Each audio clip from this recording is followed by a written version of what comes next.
নিশ্চিতভাৱে অহা নৱেম্বৰ মাহত গোৱালপাৰাত চলিব বৃহৎ উচ্ছেদ অভিযান আৰু পাইকান সংৰক্ষিত বনাঞ্চলৰ দ্বিতীয় খণ্ড আৰু দহিকটা সংৰক্ষিত বনাঞ্চল সম্পূৰ্ণৰূপে বেদখলমুক্ত কৰা হ'ব।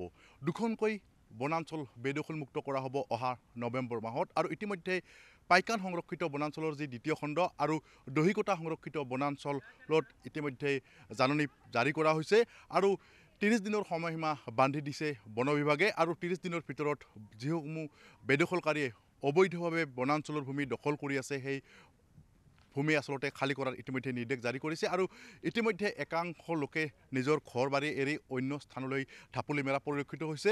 মুঠোপত ক'ব লাগিব যে অহা নৱেম্বৰ মাহত গোৱালপাৰাত পাইকান সংৰক্ষিত বনাঞ্চলৰ দ্বিতীয় খণ্ড আৰু দহিকটা সংৰক্ষিত বনাঞ্চলত বৃহৎ উচ্ছেদ অভিযান চলাব আৰু ইতিমধ্যে সম্পূৰ্ণৰূপে প্ৰস্তুতি চলাইছে গোৱালপাৰা বন বিভাগে। আৰু যদি আপুনি চাই দেখিব যে গোৱালপাৰা জিলাখনৰ যি ঐতিহাসিক সূৰ্য পাহাৰ মহাপীঠ স্থানো বেদখলমুক্ত কৰা হ'ব, কিয়নো দহিকটা সংৰক্ষিত বনাঞ্চলৰ ভিতৰত থকা শ্ৰী শ্ৰী সূৰ্য পাহাৰ মহাপীঠ স্থান সম্পূৰ্ণৰূপে বেদখলমুক্ত হ'ব, কিয়নো সূৰ্য পাহাৰৰ প্ৰায় 2552 বিঘা ভূমিৰ 881 বিঘা ভূমি ইতিমধ্যে বেদখলকাৰীৰ কবলত আৰু বছৰ বছৰ ধৰি একাংশ বেদখলকাৰীয়ে সূৰ্য পাহাৰৰ ভূমিও বেদখল কৰি আচলতে বাসগৃহ নিৰ্মাণ কৰি আছে, একোখনকৈ বৃহৎ গাঁও স্থাপন কৰিছে আৰু যাৰ পৰিপ্ৰেক্ষিতত দেখা গৈছে সূৰ্য পাহাৰ মহাপীঠ স্থানো যি সম্পূৰ্ণৰূপে বেদখলমুক্ত হ'ব। আৰু এই মুহূৰ্তত আমি সূৰ্য পাহাৰ মহাপীঠ স্থানত আছোঁ আৰু ইয়াতো দেখা গৈছে ইতিমধ্যে যি বন বিভাগৰ যি লোক উপস্থিত হৈছে আৰু জাননী প্ৰেৰণ কৰিছে যিসমূহ বেদখলকাৰী আচলতে সূৰ্য পাহাৰৰ ভূমিও বেদখল কৰি আছে সেই লোকসকলকো অহা 30 দিনৰ ভিতৰত সূৰ্য পাহাৰৰ ভূমি খালী কৰাৰ নিৰ্দেশ দিছে। মুঠোপত ক'ব লাগিব যে অহা নৱেম্বৰ মাহত গোৱালপাৰাত দুখনকৈ সংৰক্ষিত বনাঞ্চল বেদখলমুক্ত কৰা হ'ব আৰু পাইকান সংৰক্ষিত বনাঞ্চলৰ যি দ্বিতীয় খণ্ড আৰু দহিকটা সংৰক্ষিত বনাঞ্চলৰ ভূমি সম্পূৰ্ণৰূপে বেদখলমুক্ত কৰা হ'ব। ইতিমধ্যে বন বিভাগ সম্পূৰ্ণৰূপে সাজু, ব্যাপক প্ৰস্তুতি আৰম্ভ কৰিছে। এক্সকাভেটৰ ইতিমধ্যে যি এক্সকাভেটৰৰ সহায়ত অহা নৱেম্বৰ মাহত বেদখলমুক্ত কৰাব সূৰ্য পাহাৰৰ ভূমিৰ লগতে পাইকান সংৰক্ষিত বনাঞ্চলৰ যি দ্বিতীয় খণ্ডৰ ভূমি। আৰু মোৰ লগত এগৰাকী ব্যক্তি উপস্থিত আছে, মই কথা পাতিম। আপোনাক লৈছোঁ, কি ক'ব নৱেম্বৰ মে एविक्शन होगा? हिंदी पढ़ो।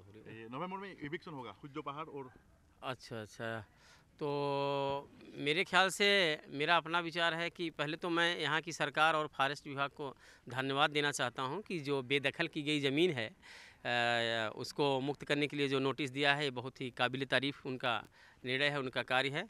तो मैं समझता हूँ कि हमारी जो पहाड़ होते हैं, जो मंदिर होते हैं प्राचीन कालीन, ये हमारे पहचान होती है, हमारी सांस्कृतिक धरोहर होती है और इनको जीवंत बनाए रखना हमारा परम कर्तव्य होता है।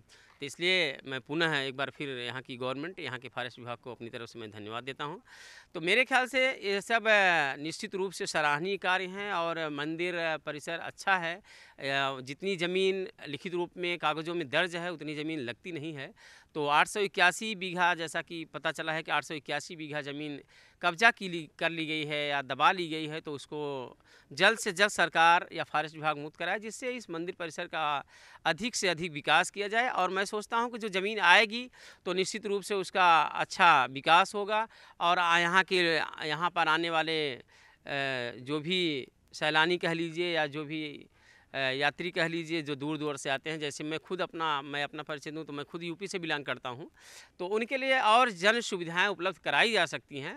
और मैं समझता हूँ क्योंकि यहाँ पे जो आता है उनके साथ बच्चे भी आते हैं, उनका परिवार होता है, तो यहाँ पर जैसे कि आज मैं आया तो मुझे लगता है कि बच्चों के खेलने के लिए उतनी सुविधाएं अभी मुहैया नहीं हैं। जैसे इस यहाँ पार्क डेवलप नहीं है, झूला नहीं है, तो मैं समझता हूँ को ज़मीन मुहैया कराई जाए और जल्द से जल्द वहाँ पर बच्चों के दृष्टिकोण से पार्क, झूले, स्लाइडिंग। Thank you. হয় হে আছিলে এগৰাকী পৰ্যটক। আচলতে নিশ্চিতভাৱে ক'ব লাগিব যে অহা নৱেম্বৰ মাহত যিহেতু দহিকটা সংৰক্ষিত বনাঞ্চল আৰু বহু চৰ্চিত পাইকান সংৰক্ষিত বনাঞ্চলৰ যি দ্বিতীয় খণ্ড বৃহৎ উচ্ছেদ অভিযান চলাব বন বিভাগে আৰু ইতিমধ্যে দুয়োখন বনাঞ্চল খালী কৰাৰ নিৰ্দেশ জাৰি কৰিছে গোৱালপাৰা বন বিভাগে। অহা 30 দিনৰ ভিতৰত খালী কৰাৰ নিৰ্দেশ জাৰি কৰিছে আৰু ইতিমধ্যে যি একাংশ লোকে জাননী লাভ কৰিয়ে নিজৰ ঘৰ বাৰী এৰি অন্য স্থানলৈ ঢাপলি মেলা পৰিলক্ষিত হৈছে। আৰু মই কৈছোঁৱে যে দহিকটা সংৰক্ষিত বনাঞ্চলৰ ভিতৰত থকা সূৰ্য পাহাৰৰ ভূমিও অবৈধ দখলকাৰীৰ কবলত আৰু অবৈধ দখলকাৰীয়ে আচলতে সূৰ্য পাহাৰৰ যি মুঠ ভূমিৰ 2552 বিঘা ভূমিৰ 881 বিঘা ভূমি ইতিমধ্যে দখল কৰি বৃহৎ গাঁও স্থাপন কৰিছে, একোখনকৈ বসতি স্থাপন কৰিছে, ধৰ্মীয় অনুষ্ঠান স্থাপন কৰিছে, শিক্ষানুষ্ঠান স্থাপন কৰিছে আৰু এই ধৰ্মীয় অনুষ্ঠান শিক্ষানুষ্ঠানৰ লগতে গাঁওসমূহো আচলতে সম্পূৰ্ণৰূপে উচ্ছেদ চলাব বন বিভাগে। মুঠোপত ক'ব লাগিব যে অহা নৱেম্বৰ মাহত গোৱালপাৰাত দুখনকৈ বহুত চৰ্চিত সংৰক্ষিত বনাঞ্চল বেদখলমুক্ত কৰা হ'ব। পাইকান সংৰক্ষিত বনাঞ্চলৰ দ্বিতীয় খণ্ড আৰু বহুত চৰ্চিত দহিকটা সংৰক্ষিত বনাঞ্চল সম্পূৰ্ণৰূপে বেদখলমুক্ত কৰা হ'ব আৰু দহিকটা সংৰক্ষিত বনাঞ্চলৰ ভিতৰত থকা ঐতিহাসিক শ্ৰী সূৰ্য পাহাৰ মহাপীঠস্থানো বেদখলমুক্ত হ'ব, কিয়নো সূৰ্য পাহাৰৰ ভূমি ইতিমধ্যে বছৰ বছৰ ধৰি একাংশ লোকে অবৈধভাৱে দখল কৰি আছে। একাংশ লোকে অবৈধভাৱে দখল কৰি সূৰ্য পাহাৰৰ ভূমিত বাসগৃহ নিৰ্মাণ কৰিছে, বসতি স্থাপন কৰিছে, ধৰ্মীয় অনুষ্ঠান স্থাপন কৰিছে আৰু সম্পূৰ্ণৰূপে অহা নৱেম্বৰ মাহত বেদখলমুক্ত কৰা হ'ব সূৰ্য পাহাৰ মহাপীঠস্থান লগতে পাইকান সংৰক্ষিত বনাঞ্চল।